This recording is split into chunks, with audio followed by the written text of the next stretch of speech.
ये paid blogging course का 13वां part है और आज के वीडियो में और आज के हम ट्रेनिंग में जानेंगे ऑन पेज एसईओ के बारे में कि आखिर ये होता क्या है, प्रैक्टिकली कैसे करते हैं। बहुत जगह ऑलरेडी ये सारी चीज़ें डिस्कस हो चुकी हैं, मेरे चैनल पे भी बहुत अच्छे तरीके से मैंने डिस्कस किया है, लेकिन अपने नीश के बेस पे। जो आपका नीश है उसमें ऑन पेज एसईओ कैसे करेंगे आज के वीडियो में हम वही जानेंगे। अगर आप चाहते हो कि आप अपने साइट को रैंक करो, ठीक है, पूरा प्रोसेस अगर आपने सही से फॉलो किया है, अच्छा नीश चूज़ किया है, कंपटीटर एनालिसिस अच्छा किया है, आर्टिकल अच्छा किया, फिर भी आपका कीवर्ड, आपका पोस्ट, आपका ब्लॉग रैंक नहीं कर रहा है, तो प्रॉब्लम ये है कि आप ऑन पेज एसईओ को सही और सीरियस तरीके से नहीं ले रहे हो। तो एकदम बेसिक से लेके कैसे एकदम अच्छे तरीके से एक नॉर्मल ब्लॉग का या अपने नीश ब्लॉग का ऑन पेज एसईओ किया जाता है या मैं कैसे नॉर्मली करता हूँ, वो आपको इस वीडियो में हम दिखाने की कोशिश करेंगे। तो आज का वीडियो में ये पूरा का पूरा ऑन पेज एसईओ के ऊपर होगा, पूरा ये प्रैक्टिकल वीडियो होगा, कोई यहाँ पे थ्योरी ये सब कोई बात नहीं किया जाएगा और पूरा ये मैं लाइव एक आर्टिकल पे करके दिखाऊंगा। तो चलिए आज की इस वीडियो को शुरू करते हैं। इस वीडियो को शुरू करने से पहले आपको पता ही है कि वीडियो पे क्या करना होता है। इतना ज़्यादा मेहनत करके ये सारी चीज़ें हो रही है, आप भी मेहनत कर रहे हो, तो एटलीस्ट एक लाइक कर दो ताकि और अच्छे से मैं ये ट्रेनिंग को कंटिन्यू कर सकूं। और ऑलरेडी एक ऑन पेज एसईओ पे एक पूरा वीडियो है, वो आप एक बार देख लोगे ना तो थोड़ा सा आइडिया लग जाएगा कि ऑन पेज एसईओ होता क्या है, कैसे बेसिकली करते हैं, और उसी का थोड़ा सा ये एक्सटेंडेड वर्जन होगा।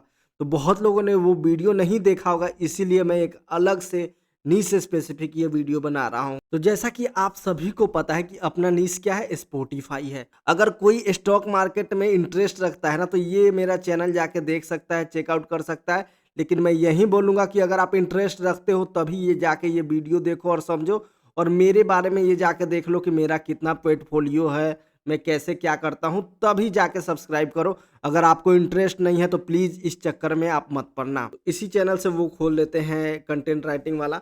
वो आपको करना पड़ेगा, कंटेंट राइटिंग मास्टर क्लास लिखोगे ना, या कंटेंट राइटिंग मेरा नाम लिख दोगे यहाँ पे ब्लॉगर विकास, तो वो आ जाएगा। ठीक है, तो ये आर्टिकल है ना, वो जाके देख लो। ये 2 घंटे का आर्टिकल है और इसी के बेस पे हम लोगों ने लाइव ये आर्टिकल लिखा हुआ था ये, और इसी के ऊपर हम लोग क्या करेंगे, ऑन पेज एसईओ करेंगे। तो चलिए उसको देख लेते हैं कि कैसे करना है।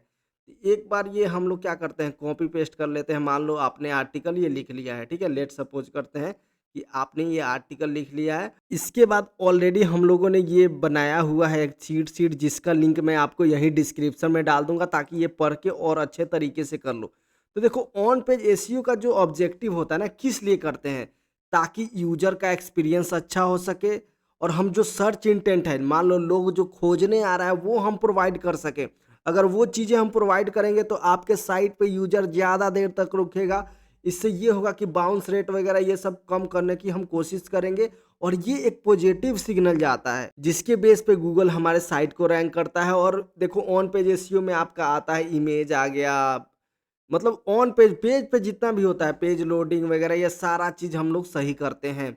तो लेकिन आज हम आर्टिकल पे कैसे ऑन पेज एसईओ करेंगे वो हम जानेंगे। और उसके पहले आपको जो पॉइंट्स इन कंसीडर करना है वो आपको हमेशा ध्यान रखना है। मैं हमेशा बोलता हूँ, चैट जीपीटी ये सब वाले कंटेंट से आप जितना दूरी बना के रखो उतना ही अच्छा है। आपको एक क्वालिटी कंटेंट देना है अपने लेवल से। आपका इंग्लिश कमज़ोर है तो क्या हुआ, लेकिन अपने तरीके से ये प्रोवाइड करो ना कि जो आ रहा है वो बातों को एटलीस्ट समझ जाए, और जो इन्फॉर्मेशन आप देना चाहते हो वो उसके पास तक चला जाए, और जो प्रॉब्लम है ना उसका सॉल्यूशन आप प्रोवाइड करने की कोशिश करो अपने वर्ड में। थोड़ा बहुत गलत सही हो तो गलत सही करके ही आदमी आगे बढ़ता है। अचानक से ही कोई एक बार में सारा चीज़ नहीं कर सकता है। तो आप ये कोशिश करो कि यूजर जो आ रहा है वो अच्छे से सेटिस्फाइड हो जाए और उसको उसका आंसर मिल जाए। लेट सपोज कोई आ रहा है स्पॉटिफाई में, मान लो यूजर अकाउंट डिलीट करने का, तो ऐसा आप आर्टिकल बनाओ ना कि वो स्टेप फॉलो करके अकाउंट डिलीट कर ले। ईज के जगह पे एमआर भी रहे तो कोई बात नहीं, लेकिन वो अगर एक बार डिलीट कर लेगा ना तो वो आपसे सेटिस्फाई हो सकता है। तो इंग्लिश थोड़ा कमज़ोर भी रहेगा तो चलेगा, लेकिन कॉपी पेस्ट रहेगा तो बिल्कुल भी नहीं चलेगा। एआई फेआई डीआई कुछ भी रहेगा तो नहीं चलेगा। और जो भी कंटेंट है ना उसको रीडेबल बनाना है, ये नहीं कि ऐसे ही रहे कि आप पढ़ ही नहीं सको। अब जैसे देखो, ये ऐसा कंटेंट है, ये थोड़ा-सा पढ़ने में दिक्कत होगा, लेकिन कैसे रीडेबल बनाते हैं एक बार वो हम लोग अभी आपके सामने करके दिखाएँगे। तो चलिए चेक लिस्ट को शुरू करते हैं। तो ऑन पेज एसईओ में देखो जो भी एक ब्लॉग का पेज होता है ना, लेट सपोज ये भी एक पेज है, ठीक है, तो इस पे H1 एक होना चाहिए। H1 मीन्स क्या होता है, हेडिंग 1। देश का, घर का, दुनिया का मालिक एक ही हो सकता है, हम सबका मालिक एक ही है। तो वैसे ही एक पेज पे एक ही हेडिंग हो सकता है, हेडिंग 1। H1 दो नहीं होना चाहिए, नहीं तो गूगल को वो मिसमैचिंग होने लगता है कि किसको मैं कंसीडर करूं। इसीलिए गार्जियन एक होना चाहिए, गॉड भी एक है, या मान लो देश का, किसी भी देश का मालिक भी एक ही होता है। तो वैसे ही आपके ब्लॉग का एक ये जो पेज है ना, इसका मालिक एक ही होगा। और उसको चेक करने के लिए मान लो यहाँ पे हम लोग राइट क्लिक कर लेते हैं और व्यू सोर्स में जाके ना कंट्रोल F करेंगे यहाँ पे, ठीक है। और यहाँ पे जाके H1 अगर डालेंगे तो आपको देखो एक ही आएगा, देख रहे हो, एक। तो ऐसा अगर एक आए तो आप समझो कि आप बहुत अच्छा ये पेज है, एटलीस्ट H1 के दायरे से या H1 के बेसिस पे, ठीक है। कहीं डबल है तो फिर आपको रैंकिंग में बहुत चीज़ें में प्रॉब्लम हो सकती है। तो देखो आपका ये टास्क है कि अगर आपके पास कोई ब्लॉग है तो जाके चेक करो कि कहीं डबल H1 तो नहीं है आपके ब्लॉग पोस्ट वगैरह पे। तो ये हो गया। तो जो H1 होता है ना, हमेशा जो हम वर्डप्रेस का जो पोस्ट टाइटल होता है, जो भी हम टाइटल बनाते हैं वही H1 होता है। तो इसको घबराने की बात ही नहीं है, जो ये हम टाइटल बनाएँगे ऑलरेडी हमारा H1 हो जाएगा। तो ये हमारा सिस्टम क्या हो गया, ये वाला तो डन हो गया, ठीक है। उसके बाद जब भी आप आर्टिकल लिखो ना, तो जो कीवर्ड है वो आपके फर्स्ट पैराग्राफ में हो तो अच्छा रहता है। इसलिए अच्छा रहता है ना कि लेट सपोज मैं आ रहा हूँ किसी शॉप पे कुछ खरीदने, मान लो पनीर ही खरीदने आ रहा हूँ, और पूरा इतना बड़ा लंबा चौड़ा बात करो कि भाई देश दुनिया में ये हो रहा है, यहाँ लड़ाई हो रहा है, दिस हो रहा है, डैट हो रहा है, और लास्ट में आप आधा घंटा बाद बोलो कि पनीर कितना चाहिए या कौन सा पनीर चाहिए, तो कस्टमर भाग जाएगा ना भाई। वहीं शुरू में ही बोलोगे कि हाँ भाई मैं फ्रेश पनीर देता हूँ, ऐसे रेट है, थोड़ा सा डिस्काउंट भी लगा लूंगा, तो कस्टमर आपके साथ स्टिक रहेगा। और बहुत लोग ये ऐसे तरीके से समझाते हैं ना कि फर्स्ट शुरू में अगर कीवर्ड रहेगा तो गूगल को देख के अच्छा लगेगा। भाई आपको गूगल के लिए काम नहीं करना है, आपको यूजर के लिए काम करना है। अगर आप यूजर को डायरेक्टली खुश कर रहे हो ना, तो गूगल ऑटोमेटिक खुश हो जाएगा। तो ऐसे देखो कि आपके सामने कोई बैठा है जिसको ये प्रॉब्लम फेस हो रहा है, या जो ये चीज़ें आपसे एक्सपेक्ट कर रहा है, तो उसको समझाने की कोशिश करो। अगर ये माइंडसेट लेके आओगे ना, तो आपका आर्टिकल राइटिंग भी अच्छा होगा, ऑन पेज भी अच्छा होगा, और सारी चीज़ें अच्छा होगी। तो इसी हिसाब से जो आप आर्टिकल से अपने ऑडियंस से कनेक्ट करने की कोशिश करो, और कनेक्ट तभी करोगे जो उससे रिलेटेड शुरू में ही लिख दोगे। अगर कोई क्वेश्चन है तो क्वेश्चन के बारे में लिख दो, अगर कोई कीवर्ड है तो उससे करोगे तो वो ऑटोमेटिक उससे कनेक्ट हो गया कि हाँ इस आर्टिकल में मेरे रिलेटेड कुछ बात हो गया है, मेरे प्रॉब्लम से रिलेटेड कुछ बात हो रहा है, तो चलो नीचे पढ़ते हैं। तो ये एक अच्छा बेनिफिट। तो लेट सपोज ये जो आर्टिकल है H1 तो अपना हो गया। तो हाउ टू सिंक, मतलब लोकल फाइल को कैसे स्पॉटिफाई ऐप में सिंक करना है वो देखना है। तो देखो you are using Spotify so must be you are music lover. तो देखो स्पॉटिफाई से रिलेटेड पहले ही हमने यहाँ पे बात कर दिया, ठीक है। थोड़ा सा मैं इसको बोल्ड कर लूँ ताकि आपको दिखाई दे। लेकिन उसको एक प्रॉब्लम आ रहा है क्या, कि वो सिंक नहीं कर रहा है, कैसे सिंक करे। तो पहले ही मैंने यहाँ पे ये अपना ये कीवर्ड डाल दिया है, और ये आर्टिकल कैसे लिखा है कंसेप्ट, वो आप वो वीडियो जाके ये देखोगे तो ये पूरा समझ जाओगे आप अच्छे तरीके से। तो देखो यहाँ से जैसे ही जो कीवर्ड हो ना, उसको कोशिश करो कि आप बोल्ड कर दो, ताकि वो उसका ध्यान तुरंत ही उसी पे चला जाए कि आखिर बात क्या हो रहा है। तो जो बोल्ड कर दोगे तो उस पे उसका ध्यान चला जाएगा। उसके बाद एक कीवर्ड के बाद उसका वेरिएशन भी यूज करो। वेरिएशन क्या होता है, जैसे लेट सपोज कीवर्ड है, एग्जांपल के तौर पे मान लो स्पॉटिफाई कूपन, ठीक है। इसका वेरिएशन हो जाएगा Spotify coupon code, Spotify coupon code 2023 discount. तो ये देखो ये सारे कीवर्ड क्या एक दूसरे से मिलते जुलते हैं, लेकिन अलग अलग कीवर्ड है। मान लो ये सिर्फ कूपन का है, कूपन कोड 2023, और ये डिस्काउंट, इसी को वेरिएशन बोलते हैं कि एक कीवर्ड से मिलते जुलते कीवर्ड्स को वेरिएशन बोलते हैं। तो आपको कीवर्ड के वेरिएशंस भी यूज करने हैं, ओके। तो लेट सपोज हमारा यहाँ पे कीवर्ड है how to sync local files on Spotify भी हो सकता है। उसके बाद सिंक लोकल फाइल्स स्पॉटिफाई हो सकता है। तो देखो यहाँ पे एक ये कीवर्ड हो गया वेरिएशन। अब देखते जाओ, यहाँ पे ऑन वाला भी आ गया, देख रहे हो। तो जहाँ भी वेरिएशन आए आप उसको अंडरलाइन ये सब करके करने की कोशिश करो, ताकि यूजर का ध्यान उसी पे जाए। अगर पनीर लेने आया है तो पनीर फ्रेश है, पनीर डिस्काउंट वाला है, पनीर मतलब अच्छा क्वालिटी का है, ये सारी चीज़ें बात करोगे तो वो अच्छे तरीके से आपसे वो कनेक्ट कर पाएगा। अब जैसे एक यहाँ पे ये है, इसका वेरिएशन है, ठीक है? देख रहे हो? ऐसे ही आप करने की कोशिश करो, थोड़ा-सा आप अब जैसे मान लो विंडोज़ ये दिख जाएगा, फिर उसको और सारी चीज़ें नहीं दिखेगी, जैसे ये वाला एप्पल ये सब। तो ऐसे आप करोगे ना तो थोड़ा-सा उसको नज़र आएगा आपके यूज़र्स, ठीक है? उसके बाद मान लो ये सॉल्यूशन वाला है तो इसको भी एक बार थोड़ा-सा आप ये अंडरलाइन कर दो, बोल्ड या सिर्फ़ अंडरलाइन ही कर दो ताकि ये देखो, अब देखो यहाँ पे आर्टिकल देखने आओगे ना तो आपको भी अच्छी तरीके से ये दिखेगा। पहले कैसे दिख रहा था, अब आपको भी दिखाई दे रहा है, स्पॉटिफ़ाई वाले चीज़ें को हम लोगों ने हाइलाइट किया है। तो यहाँ पे हमारा क्या होगा कि कीवर्ड जो है ना वो फर्स्ट पैराग्राफ में होना तो चाहिए ही, लेकिन साथ में आप वेरिएशन भी यूज़ करो, वो भी फर्स्ट पैराग्राफ में, ताकि यूज़र को और अच्छे तरीके से कनेक्ट कर सको। सिर्फ पनीर, पनीर, पनीर नहीं लिख देना है। आपको लिखना है फ्रेश पनीर, पनीर डिस्काउंट और पनीर की क्वालिटी, ये सारी चीज़ों पे मतलब उसके वेरिएशन पे बात करना है। समझ में आ गया? बहुत लोग ये करते हैं कि एक ही कीवर्ड को ऊपर से लेके नीचे तक चेप देते हैं ताकि उस पे रैंक हो जाए। ऐसा बिल्कुल भी नहीं होता। आप वेरिएशन यूज़ करोगे तो अच्छे से यूज़र और गूगल दोनों को कनेक्ट कर पाओगे। उसके बाद जो हेडिंग और सब हेडिंग है ना उसको H2, H3 ये सब फर्दर कर सकते हो आगे, ठीक है?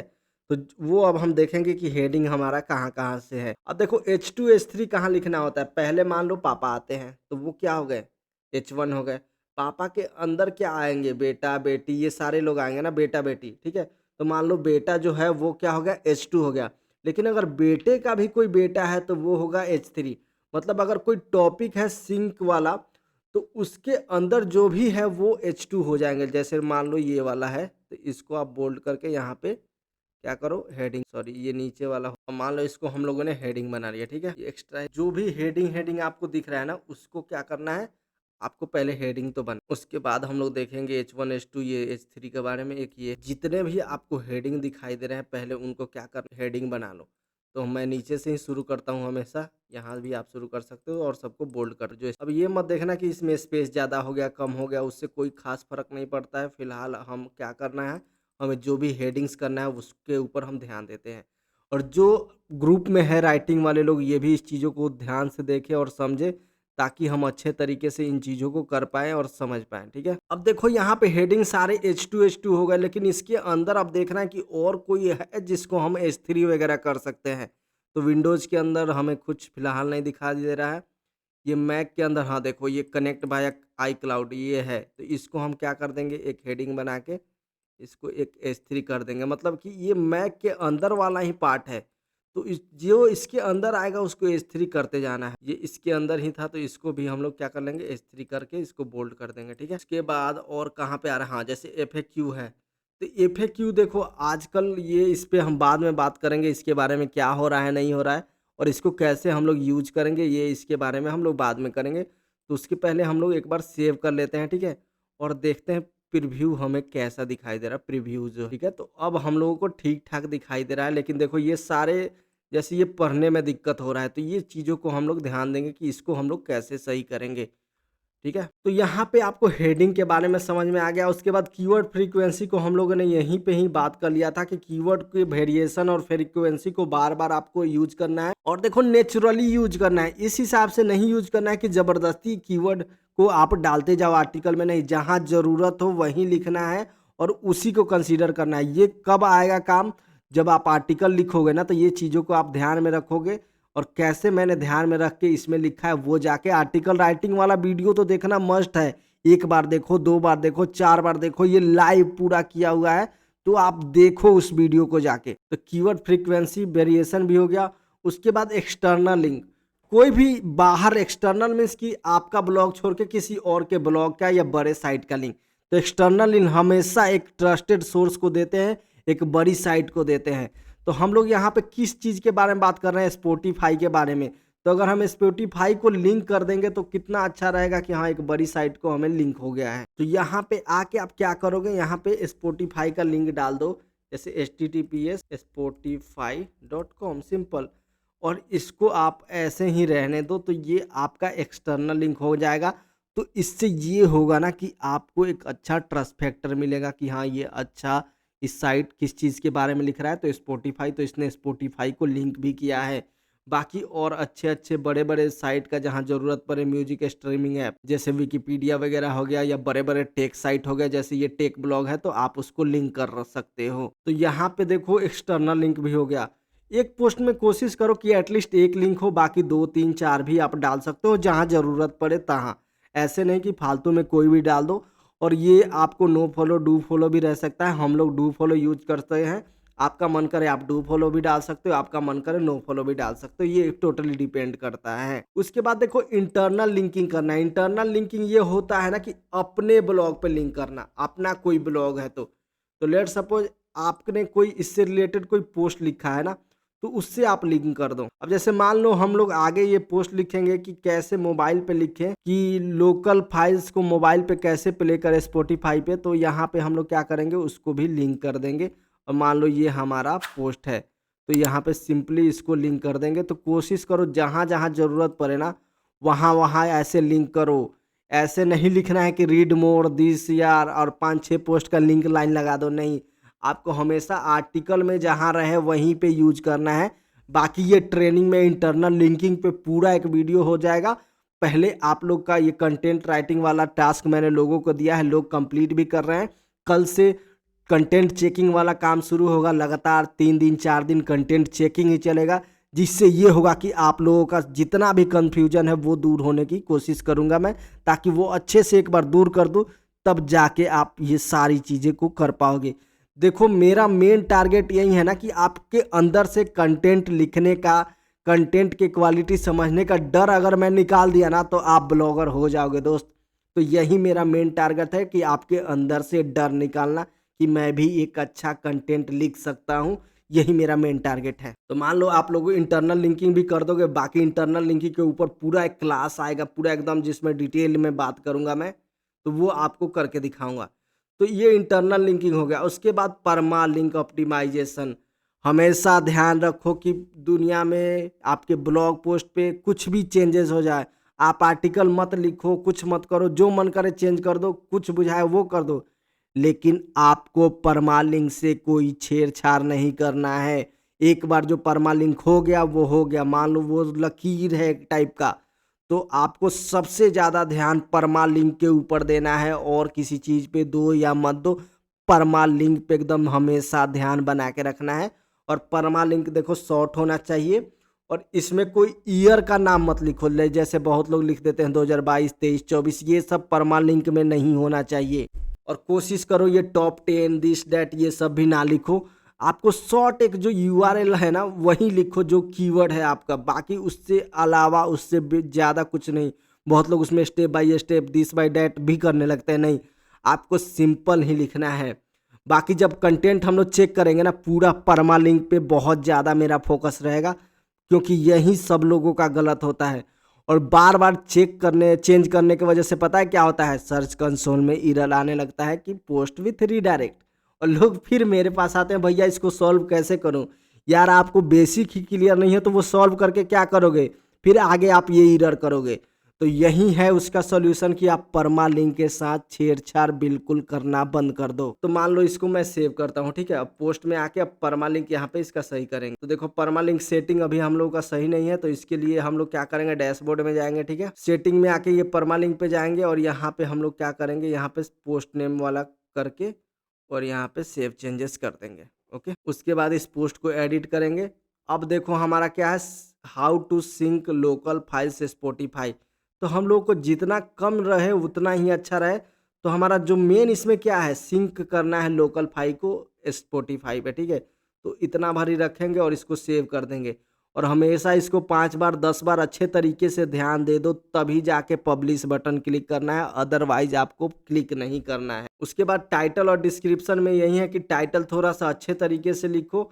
और इसके लिए आप क्या करोगे, एक कोई भी ये प्लगइन इंस्टॉल कर लो, रैंक मैथ ही हम लोग ज़्यादातर यूज़ करते हैं, तो आप भी यूज़ कर सकते हो वहीं। और इसको इग्नोर कर देंगे एक बार, सेटअप आगे हम लोग बाद में कभी कर लेंगे, जब पूरा आर्टिकल 10-15 हो जाएगा तब रैंक मैथ सेटअप का पूरा वीडियो मैं ला दूंगा। और उसके बाद देखो एक बार इसको रिफ्रेश कर लो, ठीक है, ताकि रैंक मैथ यहाँ पे आ जाए। अब देखो बहुत लोग, बहुत यूट्यूबर ना आपको मूर्ख बनाने की कोशिश करते हैं कि यहाँ पे 100 होना चाहिए, 80 होना चाहिए, 90 होना चाहिए, भाई घंटा होना चाहिए, यहाँ पे कुछ नहीं होना चाहिए।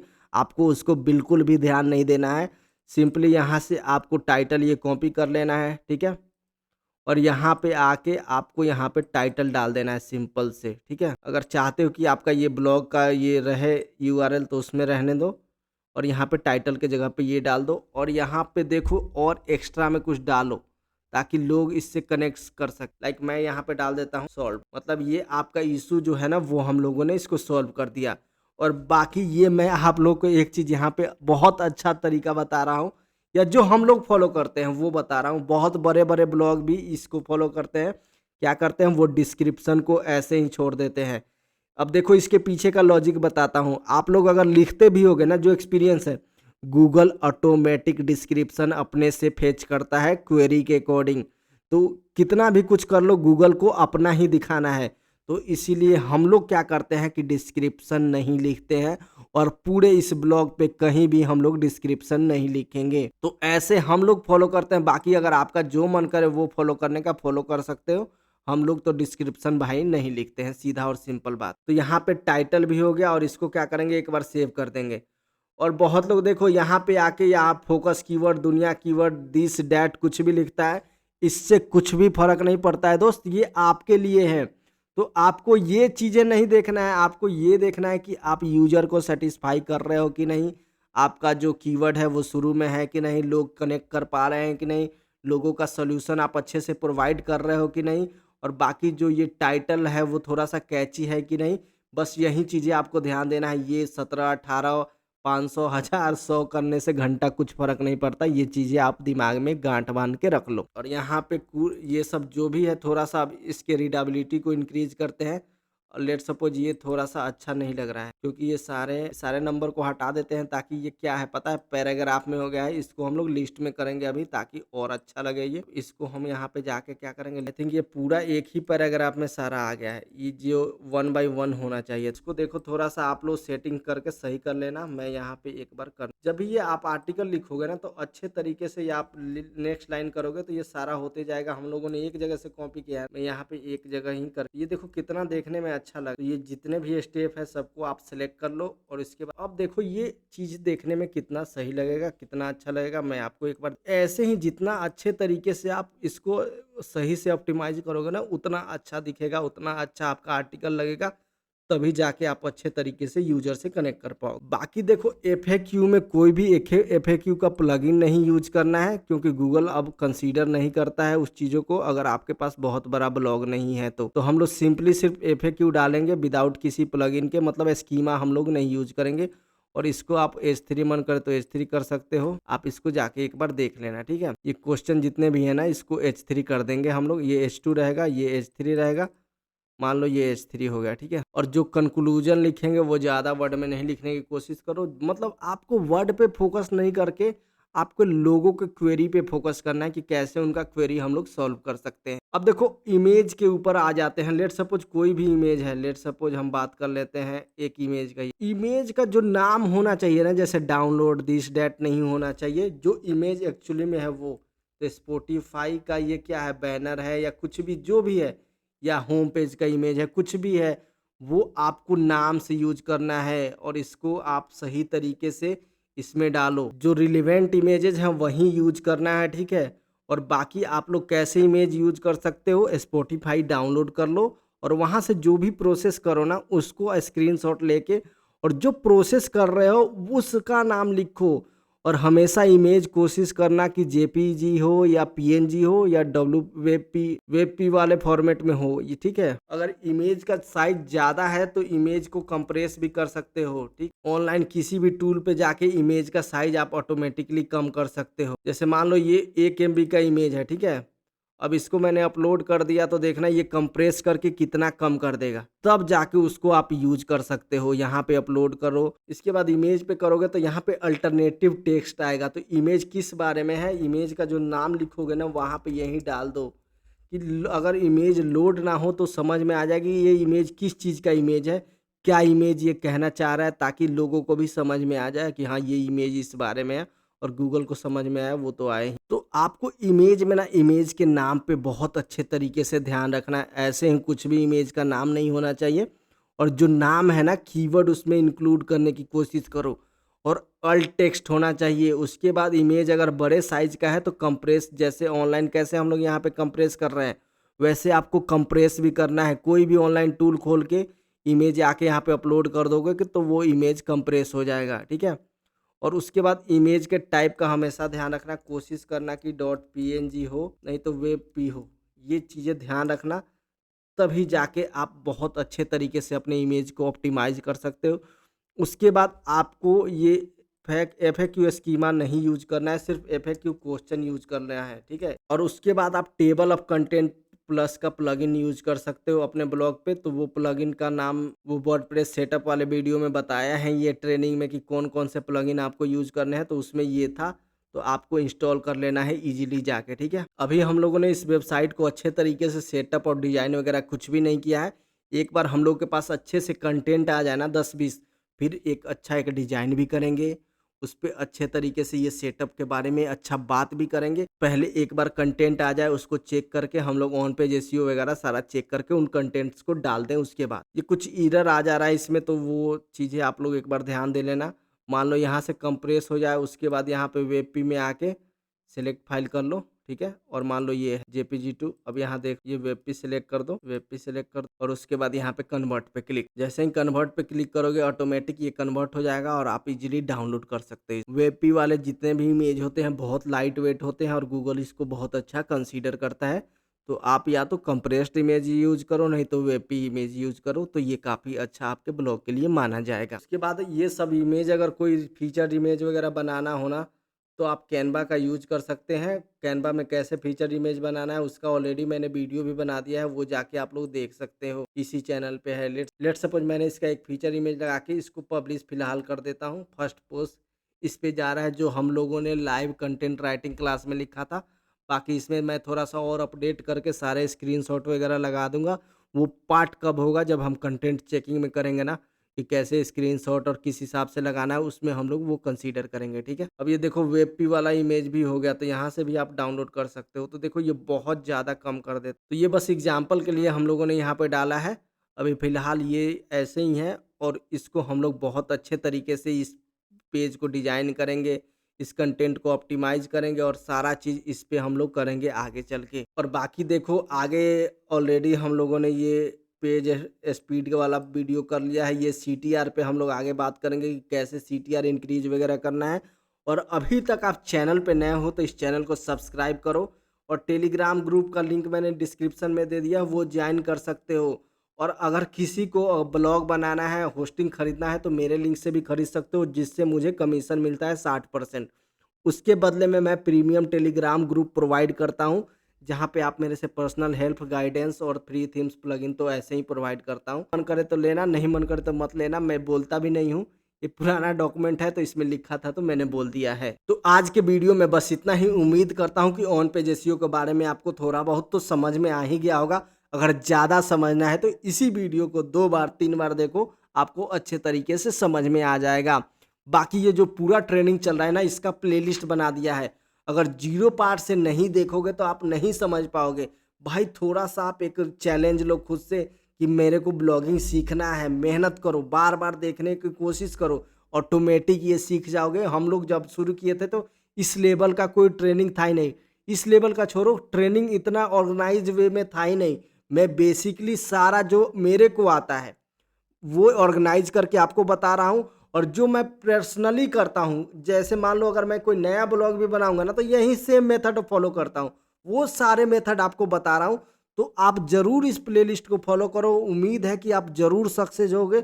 मुझे तो पूरा भरोसा है, आपको अपने ऊपर भरोसा है कि नहीं, अब ये आप देख। बाकी अगर जिसको लोग फॉलो करते हैं, जिससे लोग पूछते हैं कि ब्लॉगिंग कहाँ से सीखे, तो वो लोग ये प्लेलिस्ट लोगों के साथ शेयर कर सकते हैं, क्योंकि शेयर करेंगे तभी ज़्यादा से ज़्यादा लोगों के पास जाएगा।